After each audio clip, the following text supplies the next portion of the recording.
Oui, bonjour à tous. Aujourd'hui, nous sommes le 31 mai 2021. Je me poste ici à Paris, dans le 7e arrondissement, juste devant le monument. Je suis devant l'hôtel des Invalides. Hein. Vous avez derrière moi, c'est le dôme où repose, comment on appelle ça, Napoléon. Voilà, Napoléon Bonaparte, Napoléon Ier. Voilà, donc je fais exprès de me poster ici à Paris, dans le 7e arrondissement. Il fait un temps magnifique. Alors, en fait, ce qui s'est passé, c'est que je m'excuse parce que j'ai pas eu le temps de présenter des ouvrages pour ceux qui veulent poursuivre au niveau de la lecture, parce que ma précédente vidéo était consacrée à Napoléon et à la commémoration de la mort de ce monsieur, les 200 ans après hein, sa mort. C'était commémoré en France, et donc voilà, c'était une personnalité très importante dans l'histoire de France. Et je dis que les pays africains, qu'on commence d'abord par enlever tous les noms des colons là-bas en Afrique, hein, dans tous les pays, zone CFA là, et puis comme ça après on verra. Alors que si on n'est même pas capable de faire ces minimums là, eh ben, pourquoi on s'étonne que les Français eux commémorent quelqu'un qui a dessiné, j'allais dire, tout le contour de leur histoire sociale, politique et économique. Voilà, c'est clair. Hein, donc tout ça je les ai fait dans mon exposé précédent, et je voulais vous montrer donc le livre là dont il s'agit, c'est celui-là. Alors très important pour ceux qui veulent poursuivre la lecture. Hein, voilà, je vous montre. Et c'est écrit par qui? Eh bien, c'est écrit par Claude Ribes. Claude Ribes, qui est un intellectuel antillais, hein, qui a écrit Le crime de Napoléon. Voilà, hein, Le crime de Napoléon. Et en fait, ce qu'il explique dans ce bouquin, c'est que Hitler avait pour référence Napoléon. Hein. Hitler, sa référence absolue, c'est Napoléon. De telle sorte que quand il est venu à Paris, à l'époque, hein, quand les Allemands sont rentrés dans Paris, la première des choses qui a été faite par Hitler, eh c'était de venir se recueillir sur le tombeau de Napoléon. Donc l'intellectuel Claude Ribes hein, a fait ce livre-là qui est sorti il y a déjà quelques années. Et puis, dès lors qu'il a sorti ce bouquin, ça y est, il a signé son ostracisme hein, vis-à-vis de l'intelligentsia et de la classe dirigeante française. Les choses sont claires pour moi. Voilà, hein, donc un très beau livre à vous procurer pour ceux qui veulent en savoir plus sur le fait que Hitler s'est inspiré de Napoléon. Les choses sont claires, voilà. Et puis pour terminer aussi, c'est le livre de Serge Billet. Voilà. Serge Billet, pourquoi? Serge Billet, c'est un panafricain, c'est un Ivoirien d'origine, mais panafricain, qui est journaliste et historien. Et donc son livre s'appelle Noir dans les camps nazis. Pourquoi je vous présente ces deux bouquins-là? Parce que tout est lié. C'est-à-dire que moi, c'est à travers ce bouquin-là, et puis il a fait aussi un film documentaire que vous pouvez peut-être retrouver sur YouTube, que j'ai su que à l'époque, des Noirs, durant la Seconde Guerre, ont été déportés, pareil comme les Juifs et tout ça. Voilà. Donc Serge Billet, à travers ses recherches et ses connaissances, il a mis vraiment à l'œuvre un très bon travail, aussi bien cinématographique, parce qu'il y a un documentaire qui existe, et puis ce livre-là qui lui a fait remporter des prix d'ailleurs, notamment il a été, comment on appelle ça, il s'est fait avoir, parce qu'il devait avoir le prix France Télévisions à l'époque quand il avait écrit son bouquin, et puis comme d'habitude ils lui ont fait un tour de passe-passe, mais je crois que par la suite il a saisi les tribunaux et puis il a eu gain de cause, bon, avec une somme symbolique, hein. Bon. Donc voilà, quand j'ai fini ce préalable, je me présente donc YouTube, je m'appelle Djoubian, mon surnom sur YouTube, sur les réseaux sociaux, Facebook, Twitter et tout ça. Voilà, donc pour me retrouver, et je suis spécialiste de la France accessoirement, et panafricain convaincu. Bon, alors la vidéo d'aujourd'hui, ce dont je voulais parler, c'est concernant le président de Rwanda, Paul Kagame. Bon, alors là aussi pareil, hein, moi je ne me prends pas pour un historien, je dis toujours que mon analyse, je la porte sur les faits d'aujourd'hui, c'est-à-dire que nous sommes en 2021 et j'essaie de donner mon point de vue par rapport à 2021. C'est de dire quoi? C'est de dire que ce monsieur, évidemment que, quand j'ai parlé tout à l'heure de Hitler, alors certains Africains pourraient le considérer comme un certain Hitler ou un certain Napoléon. Enfin, bon, là-dessus, je ne vais pas forcément remettre en cause cette accusation. Mais moi, l'analyse que je fais, c'est de dire que j'ai mis toujours en accusation les hommes et les femmes politiques, congolais. Voilà. Hein? Les hommes et les femmes politiques congolais, je les ai mis en accusation. Pourquoi? Parce que j'estime que on est dans le pays de Patrice Lumumba, Patrice Emery Lumumba, et que ce monsieur a sacrifié de sa vie. Voilà. Il a fait don de sa vie. Et que par conséquent, de mon point de vue, tous les hommes et les femmes au Congo, congolais, qui ont décidé de faire de la politique, eh bien, tous les jours qui passent, toutes les minutes qui passent, ils devraient penser à Patrice Lumumba. Et s'ils pensent réellement à lui, ben, ils feront preuve de patriotisme. Et du coup, ils pourront défendre la terre du Congo, les richesses du Congo, et personne, ni Kagame, ni les Américains, ni les Français, ni les Anglais, ni les Canadiens, ni qui que vous voulez, hein, pourrait prendre leurs richesses. Or, le constat que je fais, c'est que finalement, il n'a même pas encore été fait le deuil, hein, de la mort de Patrice, l'assassinat de Patrice Lumumba, ce très très grand panafricain, ce très très grand monsieur. Vous voyez? Du coup, je vais vous donner ma propre expérience. Il y a un monsieur que je connais, un Congolais, avec qui je discute souvent. Et c'est vrai que, comme un bon nombre de Congolais, il a tendance à dire oui, enfin il accusait à l'époque quand, comment on appelle ça, était au pouvoir, Kabila, voilà. Kabila, fils, quand il était au pouvoir, il accusait en disant oui, c'est pas un Congolais, c'est un Rwandais, et puis il vient là pour piller les richesses du Congo, patati et patata. Bon, maintenant, Kabila est parti, hein, il a été battu aux élections et donc il est remplacé par Tshisekedi. Tshisekedi, qui lui, par contre, est congolais. Or, le constat que je fais, c'est quoi? C'est que j'ai échangé avec ce monsieur en lui disant, écoutez, Tshisekedi, en tant que fils du pays, qu'est-ce qu'il fait? Et je dois vous dire que personnellement, quand je regarde Tshisekedi, quand il vient en visite à Paris, là récemment, là, pour le sommet des chefs d'État, là, France-Afrique, eh ben, je me dis, il me fait penser à Ibeka, il me fait penser à Yaïboni, c'est-à-dire le complexe dans toute son envergure. Voilà. Quand je le vois à côté de Macron, mais je me dis, mais c'est incroyable ce monsieur. Il est complexé. Il est content en fait. Parce que moi j'adore observer. Hein. Je vois qu'il est content d'être avec Macron. Mais je me dis, mais ça veut dire quoi en 2021, mec? Et puis, qu'est-ce qu'on constate? C'est à eux maintenant de se mettre au boulot. Ben oui, parce que moi, je dis que, comment dire, le président Kagame, mais il n'aurait aucune chance dès lors que les hommes et les femmes politiques congolais défendent les intérêts de leur pays. Parce que lui, il défend les intérêts de son pays. C'est de ça dont il s'agit. C'est même la même raison qui m'a poussé à dire que je vais préférer un Donald Trump à Joe Biden. Pourquoi? Mais parce que je dis, chaque président de chaque pays, il vient pour défendre les intérêts de son peuple. Enfin, mais c'est tellement évident que le fait de rappeler, ça fait drôle. Voilà, ça fait drôle de le rappeler. Vous voyez? Donc moi, je continue de dire quoi? De dire que il ne faut pas la peine d'accuser, comment il s'appelle, j'allais dire Kabila, et puis accuser Kagame. Pourquoi? Parce qu'évidemment, on nous laisse entendre, et c'est vérifié effectivement que c'est celui qui fait le sale boulot pour les Américains, pour les Français, pour les Anglais, enfin pour les Occidentaux, en gros, pour piller les richesses du Congo. Bon, j'allais dire, soit. Mais j'en reviens toujours à ma réflexion de dire que la nature a horreur du vide. On est d'accord? Bon, donc la nature ayant horreur du vide, eh bien, il appartient à tous les enfants du Congo, et en particulier à ceux qui font de la politique. Ah ben oui, ceux qui ont des mandats là-bas, qui sont ministres, qui sont députés, qui sont conseillers généraux, qui sont, que dis-je encore, conseillers régionaux, qui sont maires, tout ce que vous voulez, hein, président de la République, voilà, qui occupent ces postes-là, mais c'est à eux d'avoir pour souci permanent comment on appelle ça, sauver l'honneur du peuple, hein, protéger les richesses de son pays. Vous voyez? Et après avoir fait quelques recherches, qu'est-ce que j'ai vu même? J'ai vu que comment on appelle ça, Kagame, son pays, hein, c'est-à-dire le Rwanda, mais la RDC à côté, ça fait 90 fois la RDC, 90 fois. Vous voyez? C'est-à-dire c'est même un petit village de la RDC, ce que j'ose dire, ou une petite commune, voilà. Vous voyez? Pour moi, de mon point de vue, je pense même qu'avant que les Occidentaux fassent leur découpage, le Rwanda faisait partie même de... Les choses sont claires, hein, voilà. Il n'y a qu'à voir les langues qui sont parlées et tout ça. Hein. Vous voyez? Donc, mon point de vue, ma position, ça a toujours été que, comme la nature a horreur du vide, eh ben, dès lors que ceux-là même qui se disent ressortissants du Congo RDC, viennent là pour juste gagner de l'argent, juste pour des raisons de cupidité, hein, ils n'ont aucune idéologie. Hein, toute leur idéologie, ça porte sur le fric, hein, le matériel. Voilà. Et bien, dès lors que ces gens-là se comportent ainsi, mais il ne faut pas vous étonner que quelqu'un comme Kagame se donne à cœur joie pour piller comment on appelle ça, ce pays-là. Et puis, il le pille pour son pays. Hein. Donc, c'est à eux d'agir pour défendre les intérêts du Congo. Et je dis encore une fois, qui est-ce qui peut me démontrer le contraire que s'ils n'étaient pas des vendus, si ce n'étaient pas des corrompus, si ce n'étaient pas des aliénés, Kagame n'aurait aucune chance, même les Américains n'auraient aucune chance, personne n'aurait une chance. C'est clair pour moi.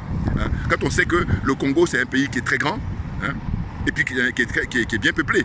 Je crois que ça doit être au niveau de la, comment dire, démographie dans les pays les plus peuplés, je crois dans les 10, j'essaie de m'élargir, mais en tous les cas c'est sûr que, je sais pas les chiffres là, mais le Congo est très peuplé, c'est clair, hein. Non seulement peuplé, mais en plus c'est très grand, donc tout est servi, hein, c'est un don de la nature, vous voyez.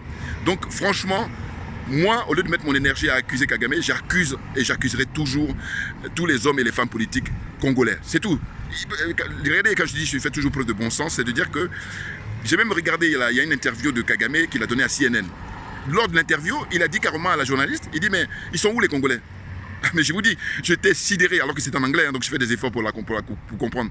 J'étais sidéré, pourquoi? Parce que je dis mais il a bien raison, ils sont où? Ils se permettent de les narguer même, ils les narguent. Mais bien entendu, vous voyez, donc ils sont trop légers. Je vais vous dire, il y a le jeune frère là qui est mort prématurément. Pour moi, je suis sûr qu'il a été victime d'un complot, hein, qui était, comment on appelle ça, métis. Hein, je crois la mère était norvégienne et puis le père est congolais. Hein. Là, ça y est, j'oublie son nom là, mais je lui ai rendu hommage quand il a été assassiné, enfin il est mort accidentellement dans les pays du Golfe là. Comment il s'appelle? Mais en tout cas, il était très brillant pour défendre en fait les intérêts du peuple africain en ce qui concerne l'art. Voilà. Il a racheté beaucoup d'œuvres d'art pour les ramener en Afrique. Vous voyez? Là, au moment où je fais cette vidéo, voilà, mais je veux dire que celui-là, quand il est décédé, mais j'avais mal au cœur parce que je dis voilà, ça c'était la nouvelle génération, mais qui allait prendre les choses en main. Eh oui, parce que lui c'était un vrai patriote.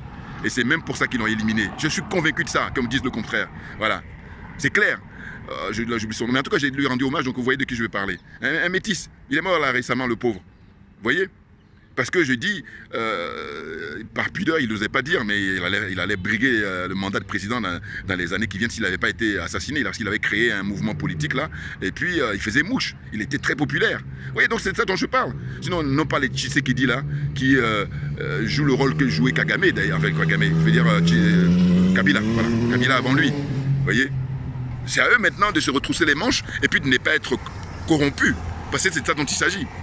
Quand on voit que Patrice Emery Lumumba, il a prononcé des discours, il a fait des écrits, il a donné même des interviews, mais j'ai dit, il a tout dit par rapport au fait que le Congo doit revenir tôt ou tard aux enfants du Congo, la richesse du Congo en tout cas. Voyez-vous? Or là, on est dans une situation de vide, un vide sidéral, et la nature a horreur du vide. Il faut que les choses soient claires. Donc quand on commence à dire oui, Kagame c'est pas un panafricain, mais bien entendu, mais enfin bon, tout est relatif. Mais ce que je veux dire moi, c'est que avant lui, avant Kagame, mais des gens comme Houphouët-Boigny, ils ont aidé l'Occident à tuer des peuples africains, notamment, rappelez-vous, la guerre qu'il y a eu au Biafra, Houphouët-Boigny a participé. Hein? Et il y a qui encore? Oumar Bongo. Il a fait aussi le travail pour aider les Occidentaux à exterminer des Africains. Qui encore? Blaise Compaoré, 27 ans au pouvoir. Pendant les 27 ans, mais il a passé son temps à faire exterminer des Africains. C'est clair. Donc, ce que je veux dire par là, c'est qu'il ne s'agit pas de dire que Kagame est un enfant de cœur. Non. Mais il s'agit simplement de remettre les choses à leur place. Parce que d'une certaine façon, moi, quand je vois que les gens essaient de s'acharner en disant oui, il est épouvantable, il a fait violer, d'accord. Bon, mais cela dit, je dis, vous, votre réaction, votre façon de faire, eh bien, ça fait que justement les hommes et les femmes politiques congolais, eh bien, ils sont contents parce qu'ils se mettent juste derrière vous et puis ils disent, bah, allez-y, insultez-le, traitez-le de tous les noms, c'est lui qui est le diable. Non, regardez moi ma façon de procéder. Eh bien, je vais vous dire, je les démasque, sortez. Hein, moi, je mets la lumière sur eux. Je dis, voilà, vous faites votre boulot, prenez vos responsabilités et vous allez voir que Kagame, et puis les Américains, et puis les Français, et puis les Canadiens, et puis tout ce que vous voulez, ils n'auront aucune chance. Que quelqu'un me démontre le contraire de ce que je suis en train de dire. Les choses sont claires. Et là, pareil, je fais toujours preuve de mon bon sens et de mon honnêteté intellectuelle, c'est tout. Alors, pour parler de qui? Pour parler de, comment on appelle ça, comment il s'appelle, le docteur là, Mungoye, je ne sais pas comment il s'appelle en fait, excusez-moi pour les noms, hein, mais c'est lui qui a opéré les dames et qui a sauvé beaucoup de dames qui ont été violées et tout ça. Bon. Mais j'avais un certain respect pour lui, mais dès lors qu'on lui a donné le prix Nobel de la paix, je dis, je suis désolé, il est discrédité. Ah bah oui, il faut savoir une chose, c'est que le prix Nobel de la paix, j'ai commencé à ne plus considérer quand on a donné ça à Barack Obama. Là, je dis, ça y est, ils sont dévoilés là. Oui, c'est clair. Parce que avant Barack Obama, j'allais dire que très souvent, il donnait ça à des gens qui avaient un parcours. Or, Obama, on lui donne ça, alors que le mec, qu'est-ce qu'il a comme parcours? Le fait d'être président. Et puis d'ailleurs, quand il était président, il n'a pas fermé Guantanamo et il n'a pas empêché notamment l'assassinat du colonel Kadhafi. Et puis des guerres qui ont continué à travers le monde. Les Américains ont joué toujours les gendarmes. Et ce qu'il faut observer, c'est de dire quelqu'un comme Donald Trump, qui est très critiqué, et bien lui, pendant les 4 ans qu'il est resté, et bien l'Amérique n'a pas été en guerre. Donc, allez, ça fait réfléchir. Vous voyez? Donc je dis, le docteur là, il aurait pu refuser, parce qu'il y a des gens qui ont refusé le prix Nobel de la paix. Voilà, je pense à un certain Bob Dylan. Dylan récemment, hein, eh ben, il avait refusé. Et puis ils ont forcé, ils ont blagué, ils l'ont flatté. Mais sinon au premier abord, quand ils l'ont posé, il dit que ça ne m'intéresse pas. Voilà. voyez. Et puis pour revenir en France, Aimé Césaire, il était mort, hein, mais seulement je suis sûr que de son vivant, il a dit « Moi, je ne veux pas entendre parler de Panthéon et tout ça ». Donc voilà, sa famille a refusé qu'on l'amène au Panthéon. Voilà. Donc les hommes dignes, quand on sait que tous ces instruments-là, c'est des instruments de l'occidentaux pour flatter les gens. Vous voyez, c'est pour ça que, j'allais dire le frère Kémy, avec qui je m'entends hyper bien, et je converse de temps en temps, mais j'ai dit que non, il faut prendre les choses sur le plan beaucoup plus large. Et d'ailleurs, même toi-même, Kémy. Voilà. Pourquoi tu es ostracisé? Et parce que tu es dans la vérité. Ben oui, c'est ce qu'il faut comprendre. Donc je veux dire par là qu'à partir du moment où les Occidentaux vont commencer à donner des prix, on va commencer à s'inquiéter. Donc fais la même analogie pour le docteur là. Ben, quand bien même il a opéré des femmes, mais s'il a accepté le prix Nobel, et puis là il est en train de fanfaronner, mais c'est parce que les Occidentaux, c'est ce qu'ils ont toujours fait. Il n'est pas le premier à qui ils font ça. Ils ont fait ça à Senghor. C'est quand tu lui donnes l'Académie française. Ou même en fait, les exemples sont multiples. C'est pour ça que je suis surpris. Je me dis, mais moi, franchement, j'ai pas envie de rentrer dans cette histoire-là de dire que c'est, comment on appelle ça, un génocidaire. Il a tué. Mais Kagame, en parlant de Kagame, évidemment, j'ai dit non. C'est un homme qui essaie de défendre les intérêts de son pays et que les autres fassent pareil. Voilà. Que le président du Sénégal défende les intérêts des Sénégalais. Que le président de Côte d'Ivoire défende les intérêts des Ivoiriens. Et non pas donner toutes les richesses de la Côte d'Ivoire aux Français. Vous voyez, hein? C'est de ça dont il s'agit, franchement. Ah ben oui, et je dis même que, faut vous souvenir, en fait, à l'époque, je peux vous rappeler que Martin Luther King, il a obtenu, lui, le prix Nobel. Mais figurez-vous qu'à sa mort, lors des obsèques, vous pouvez retrouver ça aussi sur Internet, eh ben, il a laissé le message et il a dit qu'il faut mentionner que je n'ai pas obtenu, enfin, ces prix-là ne comptent rien pour moi. Voilà, il a dit, parce qu'il y a des gens, quand on meurt, on essaie de numérer toutes les décorations et tout ça. Il dit non, ne mentionnez pas que j'ai eu le prix Nobel. Voilà. Vous voyez? Donc ça veut dire beaucoup de choses. C'est clair. Non mais franchement, moi je vous dis, je ne suis pas là pour défendre, comment on appelle, coûte que coûte Kagame, mais je suis dans une réflexion globale. C'est de dire que je préfère mettre en accusation tous les dirigeants africains qui ne défendent pas les intérêts de leur pays, voilà, plutôt que de focaliser sur Kagame en disant oui, c'est le bras armé. Mais si on veut dire que c'est le bras armé, autant accuser les Occidentaux. Et moi, je suis pour accuser les Occidentaux, parce que ce sont eux qui sont les bénéficiaires. Mais bien entendu, à qui profite le crime? Tous les crimes que commet Kagame pour s'enrichir. Ben, ça profite aux Occidentaux, ça profite aux Américains. D'abord, ça profite aux Anglais, ça profite aux Canadiens, ça profite aux Français, ça profite aux Israéliens. Donc, il y a plein de gens comme ça à qui ça profite. Donc, moi, je préfère m'attaquer à ces gens-là, focaliser, à mettre le focal sur eux, plutôt que de rester sur un lampiste. Voilà, c'est-à-dire que lui, il ne fait que exécuter les basses besognes. Alors, évidemment, on va me dire, oui, mais lui, c'est un Africain. Mais écoutez, avant lui, les Houphouët-Boigny, qu'est-ce que vous en faites? Les Ouma Bongo, qu'est-ce que vous en faites? Les Blaise Compaoré, vous en faites quoi? Et même aujourd'hui, Alassane Ouattara, il est au pouvoir, on coupe la tête des jeunes Kofi en Côte d'Ivoire. Vous en faites quoi? Les exemples sont tellement multiples qu'il faut avoir une réflexion globale de dire que moi, je vous dis, par ma nature, je suis comme ça. Hein. Un autre exemple, vous allez voir comment dans mon raisonnement. En France, il y avait un député, un ministre qui s'appelait Jérôme Cahuzac. Et bien, figurez-vous qu'à l'époque, il avait été accusé de détournement de fonds, comment on appelle ça, de ne pas payer ses impôts, enfin, ou de mettre son argent en Suisse. Donc, et bien, quand on l'a accusé, et ben on l'a forcé à démissionner de son poste de ministre, on a laissé son portefeuille de ministre.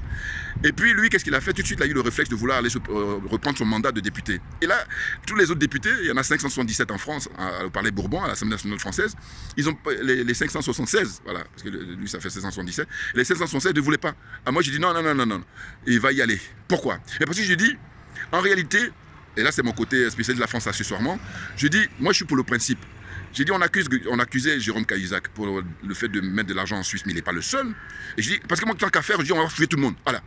Et je dis qu'en réalité, à l'Assemblée nationale française, si on fouille, on va voir que finalement, il y a peut-être 4 ou 5 qui vont lui donner des leçons. Mais sinon, tout le reste, ils font pareil, s'il n'est pire que lui. Voilà ma façon de voir les choses. Donc je dis, pour en revenir en Afrique, par rapport au cas de président Kagame, c'est de dire que, je me répète là, parce que je ne trouve pas autre chose à dire. Les autres doivent défendre leur peuple, ils doivent défendre leur pays, hein, comme lui le fait. Parce que lui, quand il le fait, il dit qu'il défend son pays.